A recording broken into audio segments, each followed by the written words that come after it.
All India taekwondo ఛాంపియన్షిప్లో Jammu కాశ్మీర్కు చెందిన విద్యార్థులు చరిత్ర సృష్టించారు. జమ్మూ కాశ్మీర్ తైక్వాండో అసోసియేషన్ జట్టు అద్భుత ప్రదర్శన చేసింది. దేశవ్యాప్తంగా వచ్చిన బలమైన ప్రత్యర్థులను ఎదుర్కొని మొత్తం 23 పతకాలను సాధించింది. ఇందులో 6 గోల్డ్ 9 సిల్వర్ మెడల్స్ ఉండడం విశేషం. జైపూర్లో నిర్వహించిన రెండో ఫెడరేషన్ కప్ తైక్వాండో పోటీల్లో జమ్మూ కాశ్మీర్ నుంచి 65 మంది క్రీడాకారులు పాల్గొన్నారు. వీరిలో 18 మంది చిన్నారులు ఉన్నారు.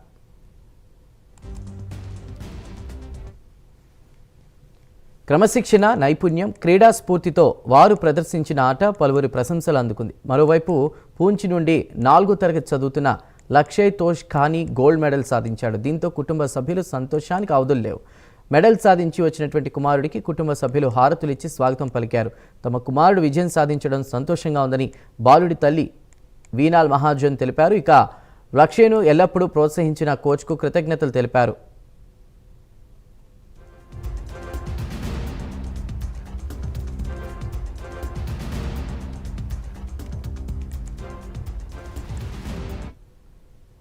మరోవైపు ఈ పోటీల్లో ప్రతిభ కనపరిచినటువంటి 2 యువ క్రీడాకారులు తైక్వాండో ఇండియా క్యాంపుకు ఎంపికయ్యారు.